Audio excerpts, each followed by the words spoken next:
So the next topic is on contemporary dynamics in suicidality. I like the word suicidality because it gives a broad prospect of what an adjective we can give to an individual feeling, the whole ideation. So suicidality from the psychoanalytical perspective. So this is going to be presented by two speakers, Ms. Ayushi Madhan and Mr. Tarun Vohra. I'll speak about Ms. Ayushi Madhan first. Ms. Ayushi Madhan is a trainee psychotherapist and a research scholar at Ambedkar University, Delhi, with a keen interest in relational psychoanalytical thought. Apart from them, she's very passionate about her Odissi dance since 15 years. And Mr. Tarun is a trainee too as a psychoanalytical psychotherapist and a research scholar working in ESAS, a psychotherapy clinic at Ambedkar University, Delhi. We are very glad to reach out to people all over India, and we are very heartfelt to have these speakers come right from Delhi and to fill up this lovely space for sharing their research with us. ESAS is a clinic which is a very low-fee clinic, and it makes therapy accessible to those in need. So I would like to call upon Ms. Ayushi and Mr. Tarun.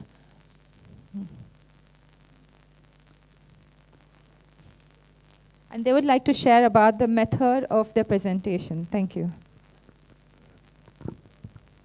Am I audible? Yeah. The day's been really nice. We were really touched by the word psych-ache, and even the second presentation, hopelessness. We'd like to now go into a little more detail about what is it in the mind that makes us hurt, that makes us hopeless. So I'd like to understand a little bit, how many of you have heard about Freud, Klein? Okay, thanks. So our paper focuses on Freud's work, Mourning and Melancholia, and Klein. Does anyone know what Klein's work has been on?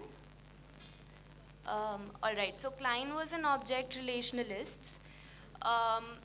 So what object relations theory does is that it looks at the mother-infant bond, and that forms the basis for your later relationships. And what we're trying to do here is, in our paper, just so that it's easier for everyone to understand, I'll give a little brief. What we're trying to do here is, we're trying to look at relationships as something which has a bearing on suicidality, right? So we're trying to understand how relationships play a role. So I'll begin reading, try to bear with me. This is an academic paper, after which we'll be open to any doubts that anyone has. Suicide, interruption, disruption. A woman recently jumped in front of the Delhi metro and suicided. Yet the news focused on the delay caused in the service, avoiding any focus on the incident that took place. Suicides are often reported as short notes, disclaimers of services that were disrupted, and a mention of investigation underway. However, does a human life spanning from birth to end kill itself to be remembered or forgotten with a note on how they disrupted the functioning of the running, productive, healthy world? Does it become that difficult to engage with a suicide that we resort to forgetting or reaching interpretations too quickly, thereby foreclosing engagement with trauma? WHO states that every year, almost 8 lakh people die due to suicide, which makes it to 1 person in every 40 seconds. But is suicide a matter of numbers? I wonder how many narratives, painful pleas of help, manifested by the act of suicide get lost in countless files of numbers and jargonized theories. Our engagement with suicide has been merely scratching the surface. Kota, located in Rajasthan, is known for competitive exam coaching institutes in the country. Over 45 suicides were reported by the National Crime Record Bureau in the year 2014, and the numbers have gone up. Most of these suicides were by students. They hung themselves to ceiling fans. To prevent this, authorities took steps to load the fans with a spring which would not take the weight of the students and fall down, and also replace ceiling fans with table fans or standalone ones. This deals with the physical behavior of suicide, but perhaps is helpful in prevention. But what could be some of the emotional ways of dealing with suicide and the antecedent feelings of disdain, worthlessness, helplessness, and hopelessness? In this paper, we look at antecedents to suicide from a psychoanalytical perspective. To us, some questions take center stage. How do we relate to suicide? As therapists, how do we listen to the pain? What interferes in this listening process? So we also want to look at the difficulties that therapists go through, because well, we're all human and we also freeze. We also go through a lot of moments of anxiety. And we also go through this sense of wanting to be a rescuer. So we're looking at what goes on there, right? Thus, we're trying to bring forth questions of engagement before prevention. Something about suicide threatens human logic and stunts empathy and sensitivity. Oftentimes, we hear phrases like, "she took the easy way out," or that it's a coward's method. As such, suicide tends to be swept under these blanket phrases that not just disengage with human life, but treat it as a universal disruption with a universal cause of cowardice. Having said that, there are some urgent matters at hand we wish to make a note of in this paper. Suicides are ununiversal, idiosyncratic, that is, each suicide is different, with a bearing on and from relationships. No two suicides would be the same. Suicide relationally. Durkheim, one of the first sociologists to write about suicide, classifies it into three categories: egoistic, altruistic, and anomic. Egoistic is when an individual is not properly integrated into society and is left to his or her own devices. So they may feel lack of belonging and extreme isolation, melancholy. Altruistic suicide is marked by an individual's absorption into social structure. So somebody was talking about sati, so it is an absorption into social structure. Anomic suicides are caused by a sudden change in the person's social situation. So the previous presenter was also talking about marriage as a cause for domestic violence and self-injury. So something in my life changes, and therefore I can aggress towards myself. Suicide is an act with meaning and purpose, both manifest, that is at the conscious level, and unconscious. Thus, suicide is not a random act of madness, but an embedded act with its own psychosocial biography. Suicide has been juxtaposed on Freud's idea of acting out. Freud, in Repeating, Remembering, and Working Through, where he emphasizes that human beings' repetitions are an attempt to unlock and untangle past trauma. This shows itself in all our relationships as enactments. So a lot of times you'd see that in relationships, all of us have a repetitive pattern. So this is what we call enactments. So this researcher, Robert Hale, is trying to say that suicidality has a component of enactments where you keep going back to something in the unconscious, something in your early life that you're trying to untangle. It's like a knot that you keep trying to figure out. Until the person doesn't figure it out, the enactment keeps repeating, which is why we also see some benefit in psychotherapy. Michael Eigen, a renowned psychoanalyst and author, shows us that while suicide can be categorized, we can also think about the differences with the more touching spirit of the human heart. Some perfectionists, idealists, achievers, some people who have perfectly good lives, sometimes we hear that they've ended the life. So he tries to, he helps to, look at it.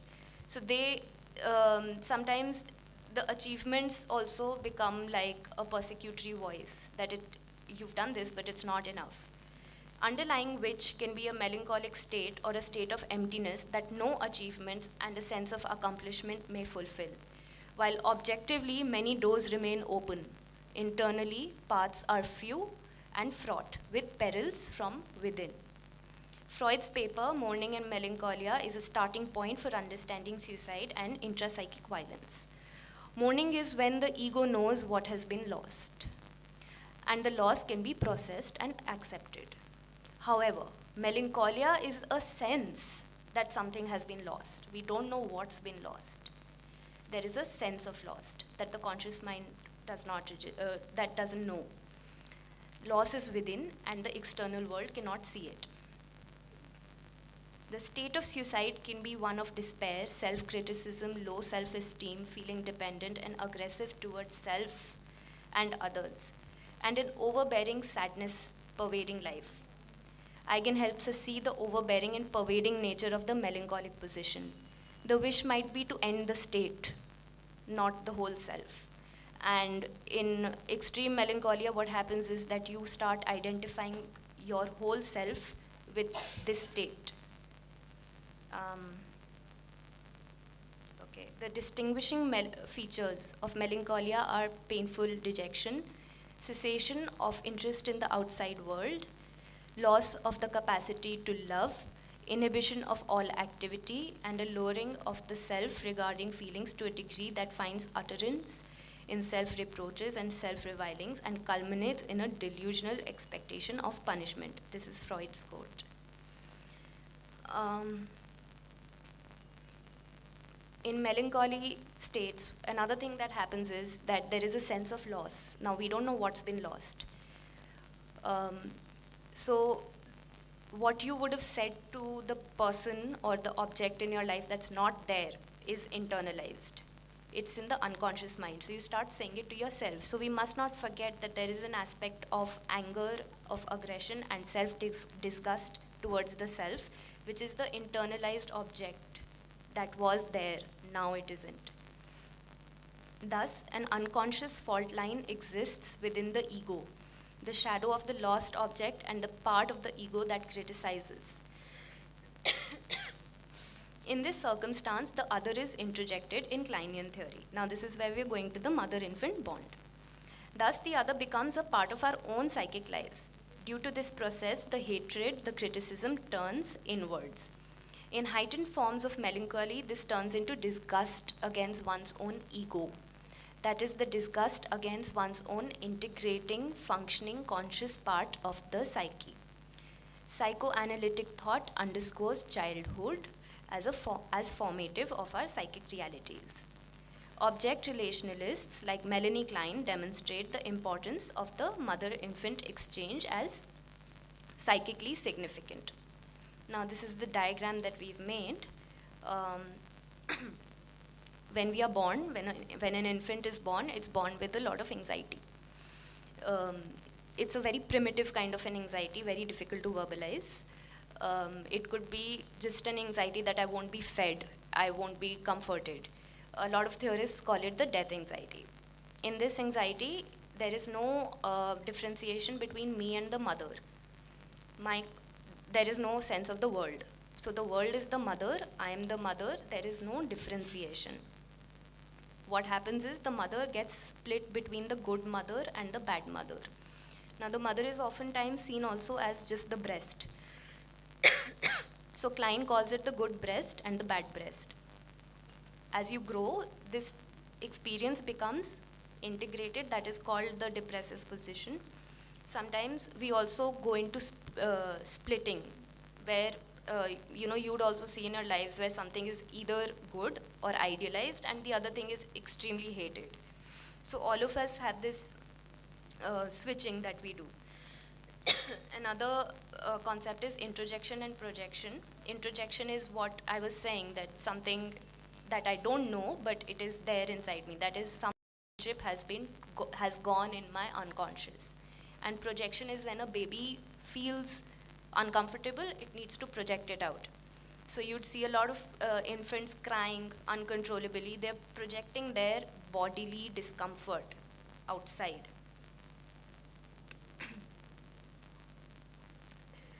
Klein gives us an understanding of the complexity of the internal world and the significance of persecutions in our mental life. For an infant, the mother is the object through which he experiences the world.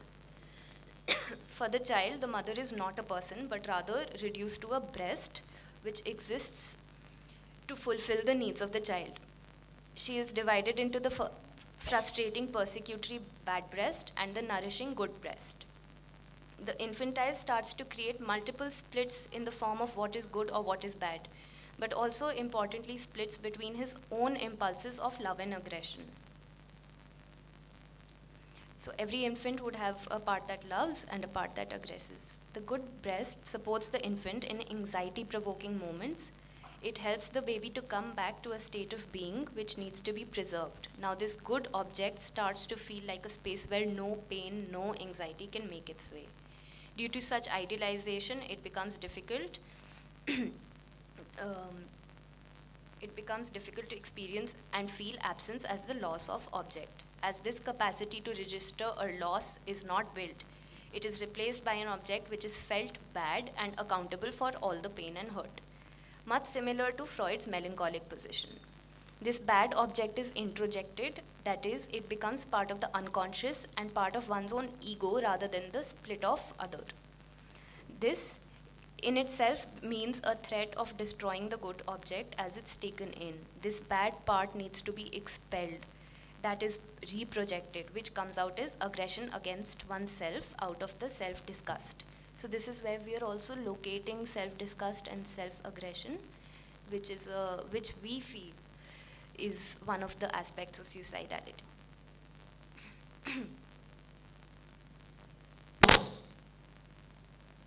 Hello. Yeah.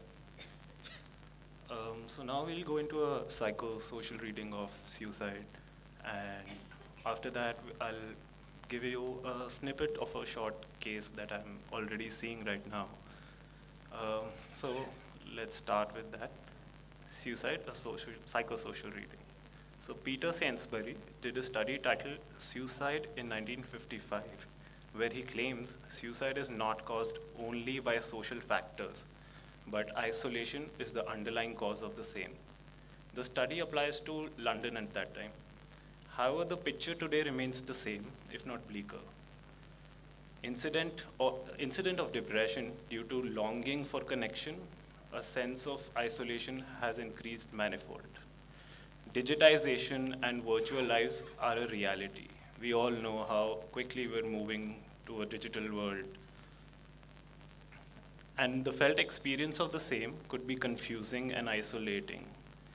What the online society is also intuitively picking up on is a surge of messages encouraging reaching out and that you're not alone.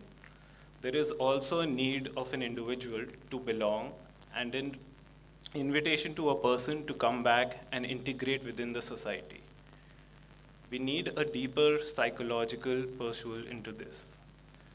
When we talk of digitization and social media, we see two dominant trends. One of connection, community and belonging, getting in touch, finding friends and dates. And the other of isolation, loneliness, addiction, and uncanny sense of the dark, which a lot of people would also see as some pros and cons of the digital world right now. So the former could be thought of as the good experience, where you're made to feel good about yourself, the number of likes you get, the number of people you can talk to, reach out to, become famous. So it's also a boost to your good part inside you. However, we hardly see an integration. We see a painful and anxiety-provoking polarization in a capitalizing loop, where either position is difficult to hold.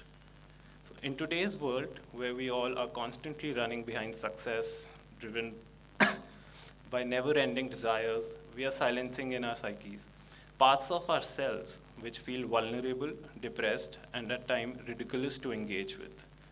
These parts are so silent that a self-acknowledgement of one's own difficulties goes unrecognized. Pain and emotional suffering are often seen as interruption and is met with an anxiety. These days, you go to Instagram and you just see male bodies chiseled out, and that's the idea that is being promoted, that that's how you have to be. And mental health is also becoming like think positive, be positive, do these things, follow your hobby. And nobody is talking about the pain that you go through. In a way, it's just a discourse. There seems to be an incongruence occurring between the experience of self, and the self we aspire to be. So according to Carl Rogers, incongruence is the mismatch between the self as perceived and the actual experience of the organism. So the idea of self, which is promoted all around us, which is to be productive, feel confident, and undismayed, creates a concrete wall behind which the authentic, untouched experience of self can hide. While we are a part of the new emerging mental health discourse, where a number of people have been able to open up about their engagement with suffering, like you see the celebrities now coming out and talking about depression, the opposite force is equally at par. In Jungian terms, we feel a lot more of an individual's personhood is getting pushed into the shadow self, that is also the hidden self. We need a room for what is wrong. We need to be able to feel how painful it all is. We need time and a place to feel terrible, cry, grieve, or scream, just as we need allowance to be silly or ridiculous. So, case of M. M started visiting me 5 months back. He lives with his father and 3 other siblings, 2 of which are daughters, females, and 1 is a male, who he finds difficult to connect with on an emotional level. He complains that he's not been able to talk to his sister for about 3 years, even when they're living in the same house, on the same floors.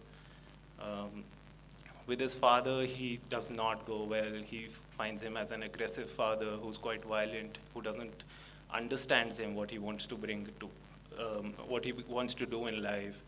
There is no dialogue that happens at his place. The reason for visiting therapy, as stated in the referral form, was him not being able to identify and understand his own feeling states. This process of trying to feel, to know, to identify, became too much for him, which led to him feeling overwhelmed, which in turn would convert to a suicidal thought.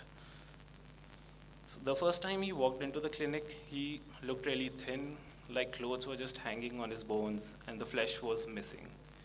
He had really short hair, almost bald, with a slight stubble on his face, which was adding to his bald look. His cheeks were sucked in like craters on the moon, while his heavy eyes added to the dopeful appearance on his face. In our first few sessions, the work focused on getting a portrait of his life, taking his life history, painting it with colors of his significant relationships, events, and some memories which were quite vivid and he had some value to them. So while the portrait was being painted, the word suicidal thoughts, as they were mentioned in the referral form, kept ringing back in my head, like an uncontrolled curiosity. Just as I think in the first presentation, we got to hear that what do you feel when you hear suicide? And it's like a thought that doesn't get out of your head very easily. So this curiosity was also fueled by an anxiety of feeling scared that he might do something harmful to himself in my presence. Initially, most of the information he would throw at me, some of it would make a mark and some would just fly away left and right. I would not be able to register what he's talking about, as I'll be just occupied with his suicidality. So he brought up significant relationships, but there were none that comforted him. Rather, they were significantly negative for him. M had tried to take his life twice in the past, once when he was in class 7 and the other when he was in 12th. The triggers to both of them were quite similar, and even the acts were of a similar nature. I tried to end everything when I was in 7th standard. I was home, and there everyone, the father and 3 siblings, was sitting on the dining table to eat dinner. I was having an argument about something with my father, and he just didn't listen and started shouting. I went to the bathroom, picked up phenyl bottle, and started to drink it. I took my first sip, and it tasted horrible. It was so bad that I couldn't take my second sip. And in the second instance, he tried to commit it in the 12th standard. In 12th, I had a fight with my dad about something at home. He was shouting and was also getting physical. He slapped me when I answered him back, and I don't know how I slapped him back. Immediately, I ran out of the room, went downstairs to the bathroom, and my father was running behind me. I locked myself in the bathroom and tried to drown my head inside the tub full of water. In the first time, I started to suffocate and pull my head out. I tried again, after which I fainted. I mean, you can imagine the kind of suffering he might be going through, and as he has brought up in sessions, it's immensely difficult for him to verbalize what he's feeling. So at times when the feelings are so overwhelming, the idea is just to shut himself out, which comes from trying to end his life. The difference between what his life is and what the feeling state is almost diminishes for him. So both the vignettes he presented to me were so vivid that I could imagine the whole scene with each and every detail. I was feeling helpless in the sessions, not knowing how to process what was being told to me. What was I becoming for him? What could I give him? Doubts about my own potency to help had started to clog my mind. I felt incapable of carrying my work with him, and thoughts about moving him to a senior therapist had already started to emerge. So Maltzberger mentions how a therapist who might start to doubt himself and his work while working with a suicidal patient starts to ignore the aggression that the patient brings to the clinic. In this ignorance and helplessness, the hate goes uninterpreted. Like the therapist is just not able to see what the client is bringing, the hate that client is bringing towards. So the therapist is only involved and starts to feel that, am I so bad that I'm not able to do this? So the rescuer in helplessness may be overpowering for the therapist. Here, the therapist may not be able to use his transference, which is client's feeling towards the therapist, and countertransference, feelings emerged in the therapist towards the patient, for the benefit of the patient. My supervisor helped me locate the unbearable pain he was carrying and had no space to even think about what feelings emerged in him. He pointed out he's much more than a suicidal attempt. And I mean, it looks like a simple statement, but that really opens up your mind, because you can see and reflect upon how you're just almost addicted to this idea of suicide and not able to see the person behind it, the suffering behind it, or where it might have gone wrong. Okay. Rather than just focusing on suicidal aspects of him, we could touch upon his suffering and the form of a therapeutic alliance to contain his destructive parts. My attempts to help him recognize that what he was feeling during the session were met with either distracting to another topic or completely ignoring it. It's not like that after listening to this statement that he's much more than a suicide, the things completely changed. You could see that in the sessions he would not be able to bring up what he's feeling, and as soon as he would reach a point where he was feeling vulnerable, he would just distract himself to some other conversation or stop. So he would well up with emotions and yet refuse to cry, like touching his vulnerability was scary for him. I thought of his emotional pain as injuries. He said, "There is no body part of mine that has not been injured." It seemed like he was carrying mental injuries and wounds. However, as therapy progressed, M reached a place where he could bring up the loss of his mother and the longing for a maternal presence in his life. So for a long time, almost till 20 sessions, 25 sessions, I had no idea about his mother. He had never brought her up. He had never talked about her. And this was the first time that he could mention that she's not here anymore, and how he feels about her. A presence which might be able to contain his chaos. So, wrap him in an environment which feels safe. Without the presence of any good objects in his life, he felt there was no one to take his fall. He carried a sense of betrayal that his safety nets were not there to support him. Presently, we have moved to a position where We are able to make meaning together of his difficulties. He's able to talk about his suicidal attempts and wishes without dissociating thoughts from feelings. Earlier, there, were, there was no outlet except to just kill the self, which would feel exorbitantly, allow the impulsivity to take over, would now be verbalized between us. Prevention and management of suicide. The therapist who gets anxious may also inadvertently give the idea to the patient that their self-destruction has the capacity to penetrate and be lethal. However, staying with the despair may bring a seething quality to it, leading to an intense catharsis, after which the patient may feel motivated to act on the anger. In this, we feel the importance of verbalization of anger, opening a dialogue around it, and not foreclosing the exploration of violence and aggression in the individual. The therapist must be open to receiving the full blast of his patient's despair and must go beyond exploring intentionality and lethality. However, such receiving must not be passive. Since the suicidal individual is tormented by the passivity and rejection from others and feeling left out, we therefore make a case of active reception of pain.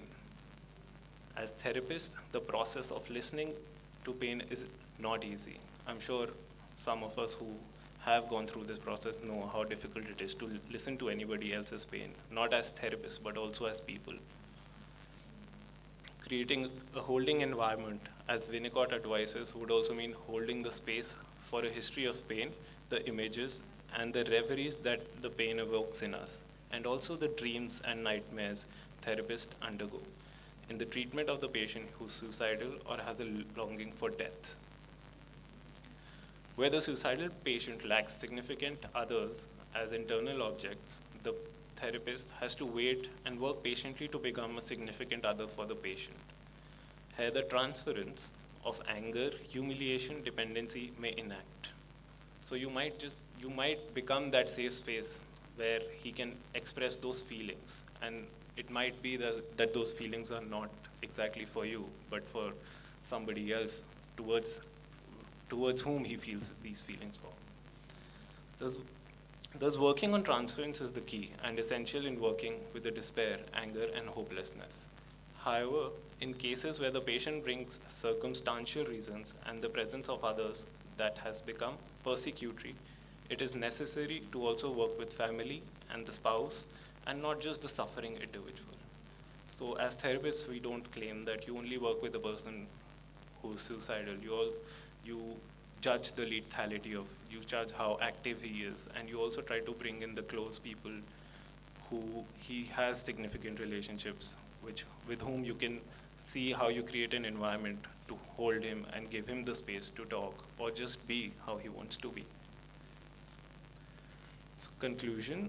In this paper, we extend an invitation, an urgent need to begin engaging with human suffering outside of the panic-stricken rescuer discourse around suicide. So instead of just becoming somebody who wants to rescue the suicide patient, we need to look beyond that. To help with this, we lean on some theoretical understanding, focusing on Freud's position on melancholia and Klein's understanding of introjection and self-disgust, as she has just explained. Eigen helps us connect in our being with states such as these, which are helpful for the practitioners listening to themselves as we listen to the others. We do not claim this to be an exhaustive psychoanalytic understanding of suicidality. Also, the thinking that suicides are driven by solely one reason is naive and forecloses many questions that threaten a productive running of society's machinery. The blaming tone of cowardice serves little or no purpose to the society. As therapists, with the psychosocial awareness, it's imperative to look at the human as embedded in family, as an individual psyche who absorbs and reacts to pain in unique ways. While the therapist must do what she can do to bring down the suffering, letting anxiety take over in the therapeutic dyad stunts growth, healing, and penetrates the process.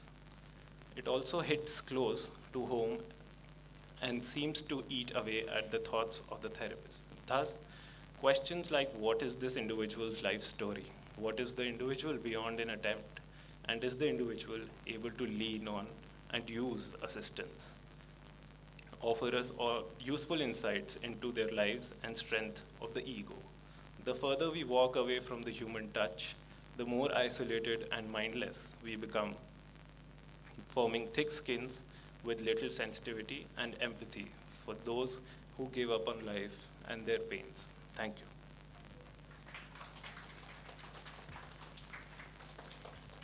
Thank you very much, Ms. Ayushi Madhan and Mr. Tarun Vohra. I think it was very beautifully put, the Freudian therapy that helps us as therapists to know what to do.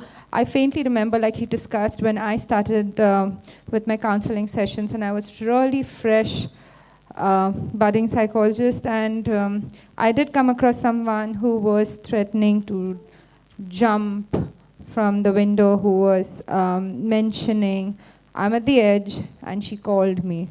And I could actually imagine the whole, like that animated movie Inside Out in my mind. It's like running for the ball that will help me to say something that I can do at that point of time. So yes, sometimes as therapists as well, as mental health professionals as well, you do become so speechless and you don't know how to go about it, but it's more than that need for rescuing. It's more than that just, oh, I just need to be there and reach out and help that person.